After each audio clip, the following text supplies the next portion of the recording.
నాకన్నా వేగంగా ఎవరు పరిగెత్తలేరు. సరే ఈ పోటీకి నేను సై అంటున్నా. పరిగెత్తేటప్పుడు నాకు ఆకలిస్తే మీ ఇద్దరిని మింగెత్తా. రూల్స్ తో పాటు ఫినిష్ లైన్ ఎక్కడో చెప్పు. మనం ఆడే ఆటలో ఫినిష్ లైన్ లేదు. నువ్వు మమ్మల్ని పట్టుకుంటే మేం అవుట్. చాలా సింపుల్. పోటీకి రెడీ అయితే 10 నిమిషాలు కౌంట్ చేయి. అంతలో మేమిద్దరం పరిగెడతాం. ఇప్పుడు నేను చెప్పిన రూల్స్ ని నువ్వు పాటించాలి. పాటించకపోతే ఈ టర్బోగ్రాని దేనికి పనికిరాదని అనుకుంటాను.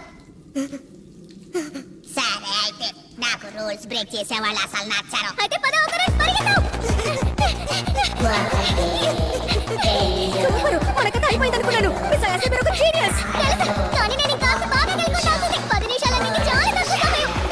5 నిమిషాలు, 8 నిమిషాలు. పోతే నెక్కమ్మ, తప్పుగా లెక్కపడుతోంది.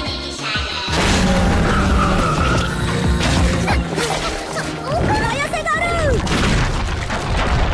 మీకేమైంది? తన్నిచ్చిన 10 నిమిషాలు అయిపోయిందిరా. ఇప్పుడు నీ 10 నిమిషాలు ఇప్పుడు లెక్క పెడతాను. 40, 1 నిమిషం. నువ్వు మోసం చేస్తున్నావు. రాయసే గారిని వదిలిపెట్టేయ్.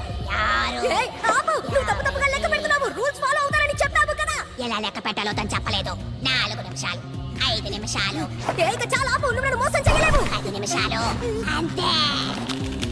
మర్చిపోన్నాను. దిగులు పడకు. నేను నువ్వు చూసుకోలేకపోతే నాతో పట్టు నేనే చేసుకుంటాను. ముదిరిన మామిడికాయలు నావే.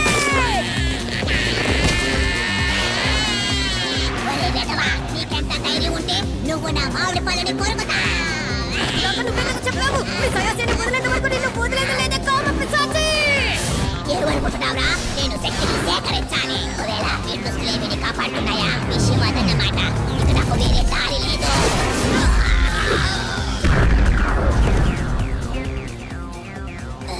ఇంకొద్దిసేపు వదిలితే ఏది మిగిలేదు కాదు. ఏం చేస్తున్నావురా? నీకు మంత్రగతికి ఏదో సంబంధం ఉంది కదా. అదా సంగతి. ఆ అమ్మాయిని తినేస్తే మొత్తం అంతా సర్దుకుంటుందా? ఏంటిది? ఎవరో చేతితో నా లోపల పిసుకుతున్నట్టుగా ఉంది. నాకు కనిపించకపోయినా నేను స్పష్టంగా చెప్పగలను. ముసల్ది దాని నిజ స్వరూపానికి వచ్చేసింది. అందువల్లే నాకు స్పర్శ స్పష్టంగా ఉంది.